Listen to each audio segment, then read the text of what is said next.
Бажаю здоров'я, шановні українці, українки. I wish you health, fellow Ukrainians. It is an important week of meetings with our friends in Europe, the largest defense donors and also the strategic region of the Balkans and Southeast Europe in general. Today it was Berlin, talks with Chancellor Scholz and just now a meeting with President Steinmeier. There will be a new defense package for Ukraine from Germany. I am especially grateful for the assistance with air defense systems. Germany is the undisputed leader of support in this area. I am grateful for another Iris-T.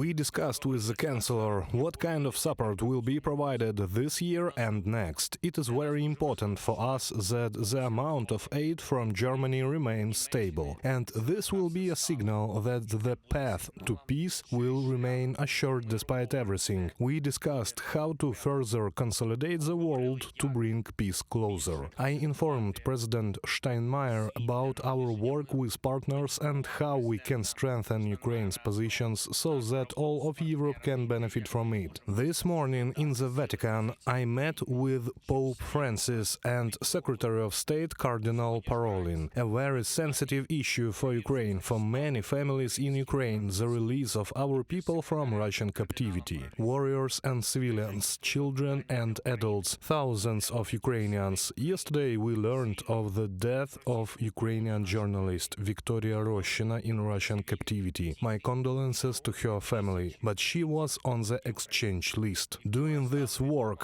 pushing for the exchange is very difficult, and that is why we need special assistance, including the efforts of the Vatican. We agreed that Ukraine will provide a list of journalists who are currently held captive in Russia. We discussed in detail the return of civilians, the return of deported children. We hope for support. We are preparing a meeting in Canada for this month, specifically on this point of the peace formula on humanitarian issues. I have invited the Vatican to participate. Here in Germany and yesterday in 3 countries in one day, Britain, France, Italy, I presented our victory plan to European leaders, to Prime Minister Starmer, to President Macron, to the head of the Italian government, Giorgia Meloni, and today during my conversation with Olaf, all the details of our strategy for achieving peace, geopolitical, military and economic. We explained in London what kind of long-range capabilities we need now and what our vision is for strengthening the front. We had a very good conversation with Emmanuel, and France has already helped us in many ways to unite other partners. We are now counting on such leadership. Italy, Georgia's very principled position, a clear understanding of our motives and Europe's needs. I thank Olaf for our conversation today. Germany has all the details regarding military aspects as well as geopolitical and economic ones. We must act together, everyone who has the necessary strength, the necessary influence to guarantee a sustainable peace, to force Russia into peace. But we must act right now, in this month, to strengthen our guys at the front, to strengthen our common positions. Now, at the team level, we will work with our partners in Europe to make the most of each planned step. And this plan of ours should lead to an effective second peace summit, to bring the war to an end, and that it be a just, fair end to the war. And one more thing. I am grateful to Croatia and to all our partners in the Balkans and in the region of Southeast Europe for our third summit. This format that helps to preserve European unity. I thank everyone for supporting the peace formula and the peace summit format. I am confident that the victory plan, if our partners are truly resolute in standing with us, will become a reliable bridge between the current situation and the peace we all strive so much for. I thank everyone who stands with Ukraine. I am proud of our people. The world has been with Ukraine for the 3rd year of this war, because our people, especially the people, millions of Ukrainians, they deserve support. Glory to Ukraine.